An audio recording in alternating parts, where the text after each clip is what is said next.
creo que andamos en la ruta. Que tenemos que mejorar, que duda cabe, pero ese es un buen comienzo. Pasemos al segundo tema. El segundo tema tiene que ver con lo siguiente. En derecho, el derecho tiene una desgracia.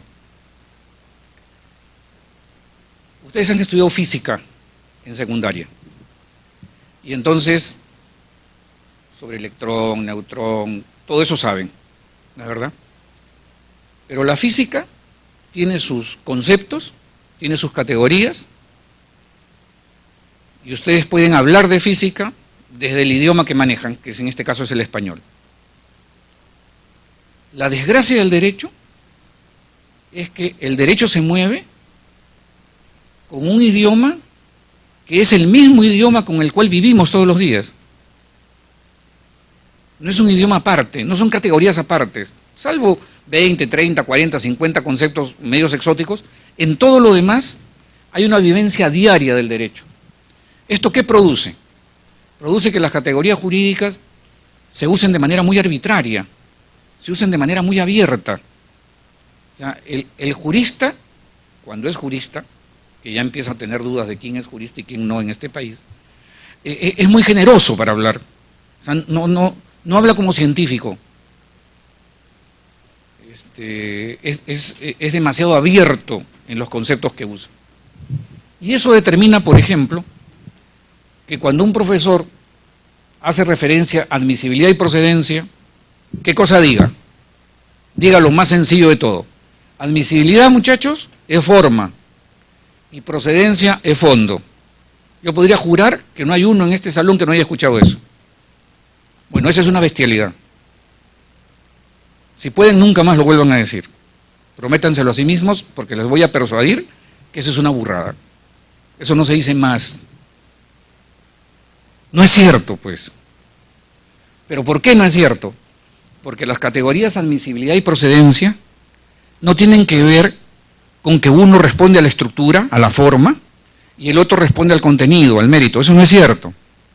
Con lo que tienen que ver, fundamentalmente, estas categorías, es con la posibilidad que algún requisito del acto pueda o no ser subsanable. No interesa si ese es un aspecto formal o de mérito, para hablar mejor que de fondo, ¿ya? Inclusive es mejor decir mérito que fondo. No tiene que ver con que uno es el externo y el otro el interno, tampoco. Tiene que ver con que si uno es subsanable y otro no. Pero les quiero dar una prueba de eso. Ustedes tienen 5 días para apelar una sentencia. ¿Tiempo es forma o fondo? Tiempo. Tiempo, lugar y modo son modalidades, son externalidades del acto. Es forma. El tiempo es típicamente forma.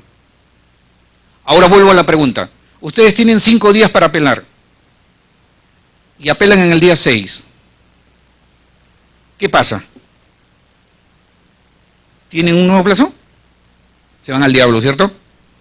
¿Por qué se van al diablo si es forma?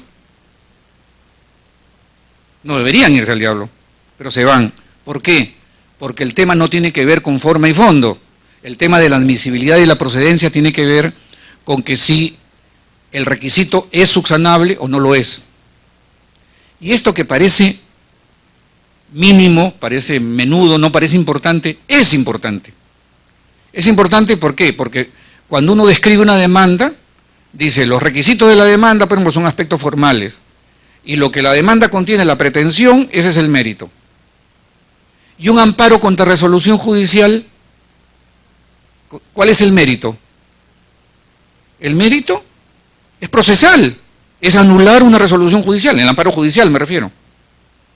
Entonces no es cierto que lo formal es procesal y el mérito es material. Eso no es cierto. O sea, en una demanda el mérito puede ser procesal, no sé si me están siguiendo. El mérito puede ser procesal. Y ahí hay un ejemplo. Una nulidad de cosa juzgada fraudulenta. ¿Qué busco? Busco que, habiendo ocurrido un fraude procesal, se anule una sentencia. La nulidad de una sentencia es un tema procesal. Y sin embargo, es el mérito de ese proceso. Un ejemplo mucho más dramático y que en el país literalmente ocurre en todas las cortes judiciales. Yo no sé si ustedes han visto una medida cautelar que sea acogida por un juez y que el juez diga fundada la medida cautelar. Un juez nunca dice fundada la medida cautelar, dice concédase en la medida cautelar. No usa las categorías que debe usar. Entonces, ¿esto qué produce? Produce, por ejemplo, que cuando falta, en opinión del juez, un presupuesto para una medida cautelar, digamos verosimilitud, o apariencia de derecho, como también se le llama, falte, él no concede la medida cautelar y la declara improcedente. Entonces, el que ha pedido la medida cautelar apela, y el asunto va a la Corte. Y en la Corte, los jueces creen que sí hay medida cautelar, que sí debe concederse la medida cautelar, pero como el auto que les llega dice improcedente, ¿saben qué piensan? Dicen, no, nosotros no podemos conceder la medida cautelar, porque como lo que ha subido es improcedencia, si nosotros la concedemos nos comemos un grado, afectamos el doble grado. Por eso mejor retrocedemos, ¿no es cierto?, anulamos para que regrese. Siendo la medida cautelar tutela de urgencia, se produce este error estúpido en todo el Perú, Corte Suprema incluida, simple y llanamente por no usar las categorías correspondientes. Cuando un acto procesal le falta un requisito subsanable, se declara su inadmisibilidad. Cuando un acto procesal le falta un requisito insubsanable, se declara su improcedencia. Y cuando un pedido hecho al juez, no es acreditado jurídica o fácticamente, se declara infundado el pedido. O sea, la respuesta sobre el mérito es fundado o infundado. La respuesta sobre un requisito insubsanable es procedente o improcedente.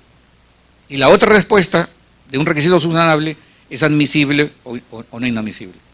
Esto, lamentablemente, es un tema elemental, ha determinado una demora totalmente absurda en un tema tan importante como, por ejemplo, la tutela cautelar, en donde se desperdicia tiempo absurdamente. Pues si podemos cambiar.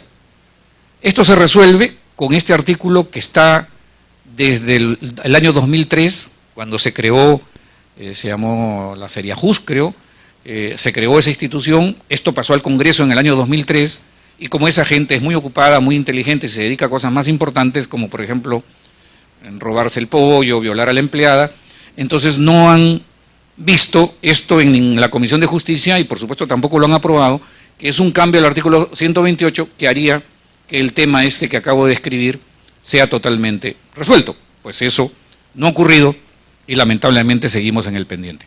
Pero no lo olviden, lo que les acabo de describir sucintamente es la llamada teoría de la cuestión procesal.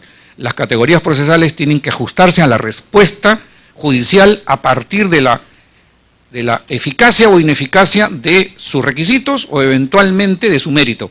Y tiene que usarse la categoría procesal indicada, porque si no, todo se pervierte. Una más, amigo. Este es un tema increíble. Miren lo que puede pasar en este país. Es lindo, es nuestro, lo amamos hasta la desesperación, pero al mismo tiempo también se nos viene una gana que venga una bomba y desaparezca todo y volver a empezar a ver si se puede, ¿no?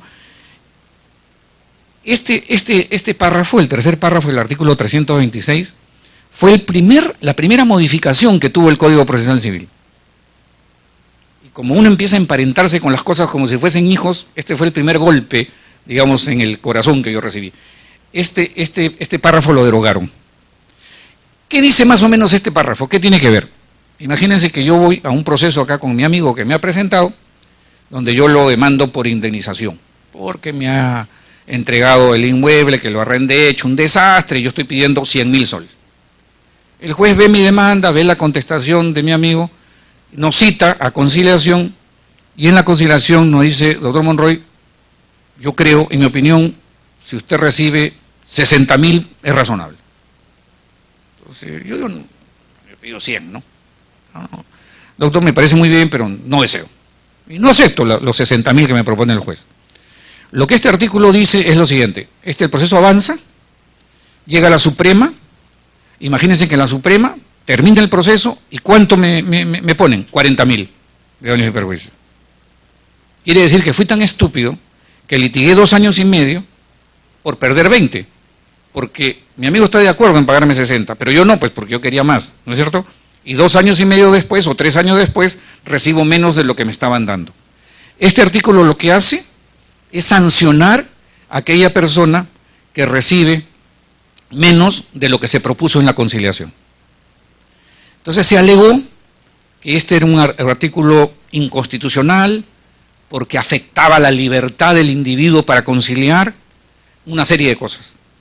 Cuando eran tiempos en los cuales el juez analizaba demanda, contestación, sopesaba todo y su fórmula conciliatoria tenía pues el peso que le da un juzgador. Sin embargo, se dijo todo eso y se derogó. Ya en el 2009 se derogó la conciliación también en forma completa y ya no está más en el código, lo cual personalmente creo que es un desastre, como lo piensan casi todos los jueces del Perú. Pero lo quitaron porque estaba el pendiente el Tratado de Libre Comercio con Estados Unidos y querían rapidez y presuntamente la rapidez surgía de quitar cosas como esta. Yo nunca entendí eso, pero ahí está la modificatoria. Entonces, quitaron esto. Ahora pasemos al siguiente cuadro, porque seguro que ustedes saben que nosotros pertenecemos a una familia jurídica que se llama Civil Law, en donde nosotros hemos privilegiado la norma escrita, la ley, y hay otra familia jurídica también de origen romano, que es el Common Law, básicamente Inglaterra y lo que fueran sus colonias, cuya característica principal es que el juez es creador del derecho. O sea, el derecho casi no está previsto, es un 5 o 10% previsto normativamente, y más bien el derecho es aquel que surge de las decisiones judiciales. Común es costumbre. O sea, la costumbre del derecho es acogida por el juzgador y a partir de la doctrina del precedente tiene la calidad de formato obligatorio. Eso es más o menos el sistema inglés, que es el sistema yanqui. Sin embargo, nos estamos cruzando, nosotros recogimos información de ellos, como el precedente que empieza a adquirir una vigencia importante en el país. E Inglaterra, curiosamente, en el año 98, por primera vez en su historia, estoy hablando de Inglaterra, tiene un código procesal civil. O sea, tiene un estatuto procesal, cosa que era inimaginable. O sea, es como nosotros ya pasó a tener un código. Y fíjense qué curioso, les traigo un artículo, creo que es el 94A, no me acuerdo ahorita, pero no importa, pero miren el contenido, léanlo ustedes. Ese contenido del Código Inglés del 98 es exactamente el artículo que fue creado por el legislador peruano para su código, para su tierra, y se lo tiraron al diablo, al tacho, a la basura. Y es acogido 5 años después en Inglaterra. O sea, hay alguien que ha perdido la razón acá. O sea, hay algo que importa, que interesa, lo tiramos. Y hay otro tipo que tiene 50.000 veces más dinero y capacidad que nosotros, y talento, y sin embargo lo coge. En el año 2009, miren, 9 años después que el Código Inglés, se modifica el Código de Procedimientos italiano, el Código de Chiovenda, de Carneluti, de Calamandrei, de los grandes maestros del pensamiento jurídico universal, y sacan ese artículo. ¿Que saben qué? Es nuestro artículo. Yo no voy a decir que lo han copiado, ¿no? Lo que quiero decir es que la idea, que fue original, fue chola, fue peruana, era bondadosa, era buena. Y la tiraron al diablo. La tiraron al diablo. Y más bien, en otro lugar, la cogen, ¿no? Es insólito cómo pueden pasar estas cosas. Dale el cambio, amigo. Otro tema importantísimo es la función de la Corte Suprema. Hoy día, amigos, nosotros tenemos una Corte Suprema que tiene 2 salas civiles, 2 salas constitucionales, 3 porque han agregado una más, y 2 salas penales y han agregado una más, una provisional. Entonces 2, 4, 6, 7, tenemos entre 7 u 8 salas. ¿Qué producen al año? Entre 20 y 25.000 sentencias al año. Eso es lo que produce la Corte Suprema de nuestro país, que está dividida en salas especializadas. Sí, ese es el promedio, entre 20 y 25.000 sentencias al año. La Corte Suprema Americana resuelve entre 90 y 120 casos al año. O sea, hay alguien que ha perdido la razón. Porque 25.000 y 100, too much, ¿no? Es demasiada la diferencia como para decir estamos en la línea. Y entonces surge la pregunta, ¿para qué sirve la Corte Suprema a los Estados Unidos de Norteamérica? Y no hablo de dinero, no hablo de plata, hablo de ¿para qué sirve? Sirve, por ejemplo, para que en 1954 se dé una sentencia, Brown versus Board of Education, que significa el auténtico fin de la discriminación racial. De allí peleas. Antes de esa sentencia hubo otra sentencia, que era la que primaba, donde decía que los blancos y los negros eran iguales, pero tenían que vivir separados, separate by equals.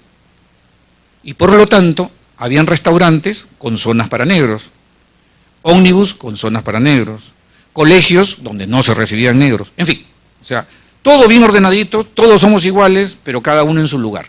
Eso se llama separados pero iguales. Esa sentencia fue cambiada en 1954 por la Corte Suprema, con muchas luchas en medio, porque hay muchos estados que no aceptaron, especialmente los del sur, no aceptaron, pero eso cambió. O sea, una Corte Suprema, amigos, es capaz de marcar pautas importantísimas, esenciales, para la vida de un país. Tal vez un segundo ejemplo mejore el asunto. Todos ustedes saben qué cosa es debido proceso legal.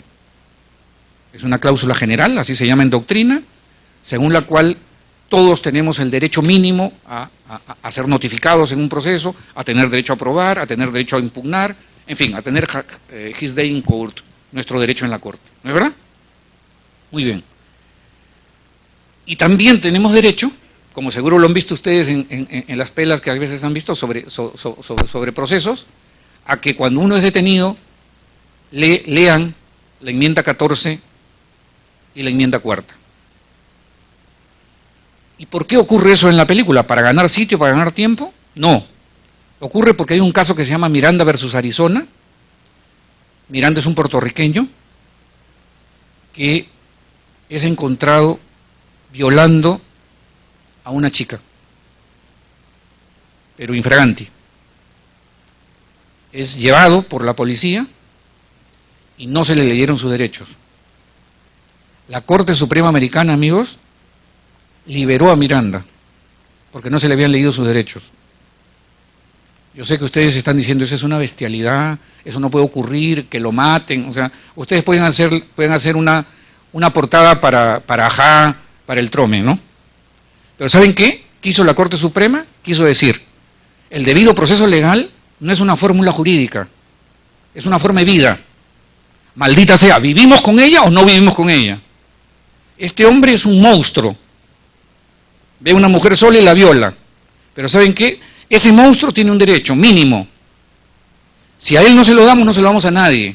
Aprendamos a darlo. La Corte Suprema Americana en 1973, en un caso que se llama el caso Roe, en el caso Roe dio como precedente lo siguiente: el aborto no es un delito federal. ¿Y eso qué significa? Significa que en 8 estados de la Unión, no en todos, pero hay 8 estados de la Unión en la cual una chica mayor de 15 años puede acercarse a una clínica estatal y pedir un degrado y que se lo hagan. Porque no es un delito. Otra vez, puede estar bien, puede estar mal. Sí, seguro que lo de nosotros es perfecto. Toda forma de aborto es delito, ¿no es cierto? Y la Iglesia clamando que inclusive el terapéutico también es delito, ¿no es cierto? Para que Papá Lindo esté feliz, ¿no es verdad? Una mujer puede saber 6 meses antes que el hijo que viene es anencefálico, o sea, va a vivir probablemente menos de 1 minuto, pero tiene que tenerlo, porque Papá Cipriani dice que tiene que tenerlo, y nadie cuestiona eso. A ese nivel han cambiado Y hay una sentencia suprema de ellos que es capaz de decir eso. En nosotros ni siquiera es posible concebir eso, porque si ustedes ven algún día un cuadernillo del peruano sobre las sentencias que salen en letra, ustedes leen normalmente los documentos en letra 12, salen en letra 6 más o menos, son unos ovillos así, además es menos del 1 por 1000, de las 25.000 se publicarán 200 al año. ¿Cuáles se publican? Lo que el chico que está ayudando en la Corte Suprema manda al peruano si se anima. Eso es todo. Esa es la jurisprudencia en el Perú. Esa es la diferencia en tener una Corte Suprema que oriente el pensamiento jurídico nacional, que encauce los problemas sociales, políticos, económicos, que preserve los valores de la Constitución, que plantee rutas alternativas a temas. Fíjense, y es el último ejemplo para que sepan cuán importante es una reforma del sistema casatorio, que en este momento está en el Congreso y que ojalá se concrete, pero bueno, es pedir peras al olmo, lo sé, pero que sea posible, que esto pueda lograrse. Nixon es presidente de los Estados Unidos y se descubre que ha puesto micrófonos en la oficina donde se realiza la actividad su partido, el partido opositor a las siguientes elecciones, que es el Partido Demócrata, el edificio Watergate. Entonces se demuestra que hay grabaciones y se demuestra también que el presidente sabe que eso está ocurriendo. Entonces un juez de primer grado, un juez de circuito se llama, le pide al presidente que le entregue las grabaciones. Entonces el juez, ante un periodista, dice: ¿ha recibido usted una notificación del juez Shapiro pidiéndole las grabaciones? Sí, le dice, pero yo no voy a hacer caso a un juececillo, yo soy presidente de los Estados Unidos. Ay, está bien. Eso más o menos ha sido el 24 de julio. Para el 27 o 28 de julio, la Corte Suprema le pide a Shapiro el expediente, que estaba en primer grado, le pide el expediente, y le dice a Nixon: dame a mí las grabaciones. 24 de julio, 27 de julio fue. El 8 de agosto Gerald Ford estaba jurando como presidente de los Estados Unidos. Se acabó el tema. Imagínense lo que esto hubiera pasado acá. Aquí a los expresidentes la suegra les compra casas, aquí hay otro miserable que no se larga y que es un gran bandido, pero que no le logran probar y está dando vueltas para entrar otra vez el 2016. Es decir, están ahí dando vueltas y la Corte Suprema, obviamente, a la expectativa de a cuál cristiano se acoge para seguir en la mermelada y no producir ningún cambio.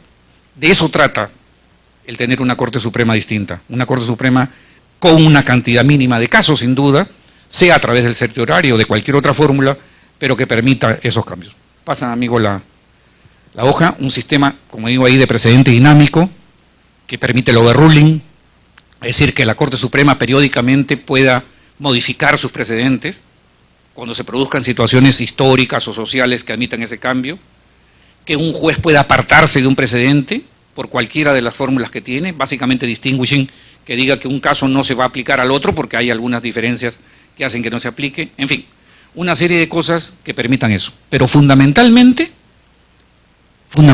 amigos, el tema en el Perú es tan dramático como ese dato que ustedes tienen allí. En el 2008, la Sala Civil Permanente de la Corte Suprema encontró que el 93.2% de los casos que recibe son recursos de casación improcedentes. O sea, vamos a hacerlo en números redondos. De cada 100 recursos de casación que se presentan, 93 son improcedentes. O sea, están mal redactados, no tienen contenido de mérito, no avanzan en requisitos de procedencia y se descartan. Pero lo que yo no les he dicho es que desde el momento en que se presenta un recurso hasta el momento en que regrese el expediente, digamos, a Piura, más o menos el promedio es de 12 o 14 meses. O sea, presentar un recurso por gusto genera 14 meses de atraso.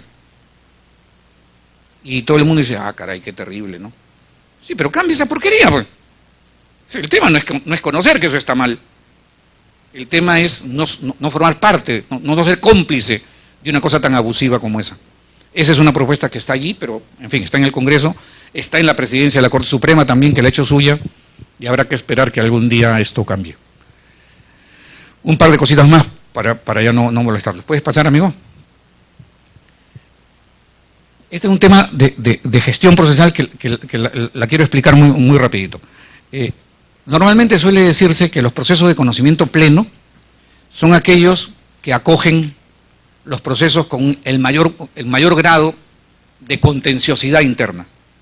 Digamos, una nulidad de acto jurídico, una resolución de contrato, en fin, son temas densos, temas con contenido jurídico, con contenido probatorio complejo. Entonces se supone que la duración debe ser mayor. Entonces se concede traslado por 30 días, en fin, tiene su procedimiento. El Código Inglés, que me ha encantado, no solamente porque acoge cosas nuestras, sino porque también propone algunas otras cosas importantes, tiene una fórmula bien curiosa que se llama el case management, en donde el juez, después de recibida la contestación de la demanda, llama a las partes a una audiencia y a partir de lo que él entiende el grado de conflictividad que tiene el caso, reduce los tiempos del proceso y establece una fórmula más expeditiva. O sea, el procedimiento que está fijado en el código es un procedimiento marco, pero que cada juez, en función de una eventual complejidad mínima que tenga el caso, reduce, acuerda eso con las partes, establece las reglas y los reduce. Reduce en plazos, en qué cuestiones deben ser probadas, qué medios probatorios se deben usar, cómo deben ser actuados. Es decir, ya hay una idea en la cual no es que hay un procedimiento y hay que respetarlo, sino hay un procedimiento y hay que respetarlo, pero el juez puede, en comunión con las partes, hacer esta reducción y posibilitar casi un procedimiento ad hoc, o sea, lo que en doctrina civil se llama tutela diferenciada, es decir, establecer un procedimiento en función del grado de complejidad que tiene cada tema, cada materia. Pasa, amigo, ahora sí ya estoy... De repente hacemos esto y nada más. ¿Qué son medidas interinales? Son, que no las tenemos aún, pero que tendríamos que incorporarlas. Son fórmulas para dar satisfacción antes que avance el proceso. O sea, en el Perú, ustedes demandan a alguien por 100.000 soles. Entonces, la otra parte discute y dice, yo a este señor, yo le debo 40.000 soles. Y acá lo consigno. 60.000 no, porque le pagué a su mamá, a su tía, él tiene una querida que vive por mi casa, a ella le dejé 20.000, en fin, o sea, yo a él lo que le debo son 40.000 y acá los consigno. En el Perú tiene que acabarse el proceso para que ustedes recojan los 40. Una medida interinal es pago parcial. Sobre los 40, ¿qué discusión hay? Ninguna, ¿cierto? La discusión es por la diferencia, en donde él dice, yo le pagué así, así, así, y el otro dice, oye, a mí no me da un real. Entonces coge los 40, pues, y se va saliendo. O sea, se va reduciendo el grado de conflictividad que tiene el caso, y así ocurre. Exactamente lo mismo son medidas interinales cuando el juez analiza algunos argumentos usados en la demanda o en la contestación y a partir de cierto número de precisiones sobre el argumento jurídico establece que no va a tener éxito, no tiene expectativa de éxito, lo hace saber y si no es mejorada la posición jurídica que ha sido planteado, se deja de lado y dice, sobre este tema no hay más que discutir. Esta tutela, esta defensa está mal planteada y la dejamos de lado. Y entonces cada vez el proceso se reduce. Bueno, hay creo un par más, pero no tiene sentido hacerlo. Amigos, básicamente lo que intentaba decirles a lo largo de esta conversación, que no sé si tengan preguntas, que ojalá así sean, es que hay un código allí vigente, hay 20 años de experiencia colectiva, que hubiera sido lindo que se mejorara. Yo no siento que haya ocurrido eso. Al comienzo se hicieron buenos trabajos de investigación, y lo que hay ahora simplemente es más trabajo exegético, es repetir las mismas cosas, es no salir de lo mismo. Los profesores tienen que pensar que si no tienen 2 o 3 idiomas juntos, pues no sé para qué enseñan, no sé para qué son juristas, no sé para qué comparten. Esto da un poco de, no es soberbia decirlo, pero es que si uno asume la responsabilidad de ser profesor o de ser investigador, tiene que saber también que tiene que andar por lo menos media docena de pasos encima de la gente a quien uno quiere compartir información. Pero en todo caso, es nuestro sistema, es nuestro país, y gracias por la atención.